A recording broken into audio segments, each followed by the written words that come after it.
ताज्या बातम्यांसाठी ABP माझाला subscribe करा आणि बेल आयकॉन प्रेस करा।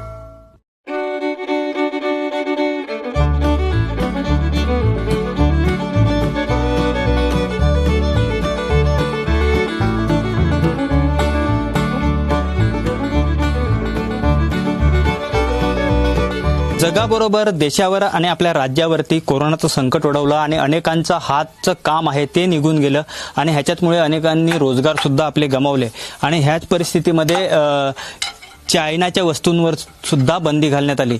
मात्र ह्याच काळामध्ये ग्रामीण भागामध्ये मोठ्या प्रमाणात जे ओढवलेलं बेरोजगारीचं संकट होतं त्याच्यावर मात करण्यासाठी पालघर जिल्ह्यातील जे सावरे गाव आहे त्या गावातील तरुणांनी टोकर कला केंद्र म्हणजे बांबूपासून ज्या कलाकुसरीच्या वस्तू आहे त्या बनवण्याचं काम सुरू केलं आणि ह्याच घडीला आपण बघतोय की सध्या दसरा दिवाळी जवळ येतोय आणि ह्याच पार्श्वभूमीवरती आपण बघतोय की इथे अगदी बांबू चिरला जातो आणि ह्या बांबू चिरून आपण ह्या साईडला बघाल तर मोठ्या प्रमाणात ज्या कलाकुसरीच्या वस्तू आहेत जे आकाश कंदील आहेत ते इथे बनवले जात आहेत। आपण बघतोय इथे कच्चे जे आता आकाश कंदील आहेत ते आकाश कंदिलाचे साचे बनवून तयार झालेले आहेत। तर दुसरीकडे इकडे पेपर वरती जी डिझाईन आहे आकाश कंदिलाच्या साच्यांची ती बनवली जाते आणि त्यालाच ह्या फेविकॉलच्या माध्यमातून ज्या काड्या आहेत बांबूच्या ते चिकटवून ते साचे तयार केले जातात आणि ते पार्ट एकत्र करून आणि आकाश कंदील जे आहेत ते साकारले जात आहेत। आपण बघतोय की ह्या दोन ज्या तरुणी आहेत त्यांच्या हातामध्ये हे जे आकाश कंदील आहेत ते आपल्याला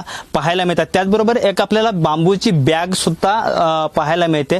अगदी आकाश कंदिलांचं सध्या सीझन असला कारण दसरा दिवाळी आहे ह्याच्यानंतर त्यांची पुढची स्टेप आहे ते अशा ज्या लोकोपयोगी वस्तू आहेत आणि आपल्या भारतीय बनावटीच्या वस्तू आहेत त्या ते बनवण्याचा त्यांनी निश्चय केलेला आहे। आपण बघतोय की मोठ्या प्रमाणात तरुण आहेत ते इथे एकत्र येऊन काम करतायत। एकूणच बघायला गेलं तर आत्मनिर्भरतेचा जो नारा देशाचा आहे आणि त्याच नाऱ्याला अनुसरून ग्रामीण भागामध्ये हा एक चांगला रोजगार आहे तो टोकर कला केंद्राच्या माध्यमातून उभारला जातोय।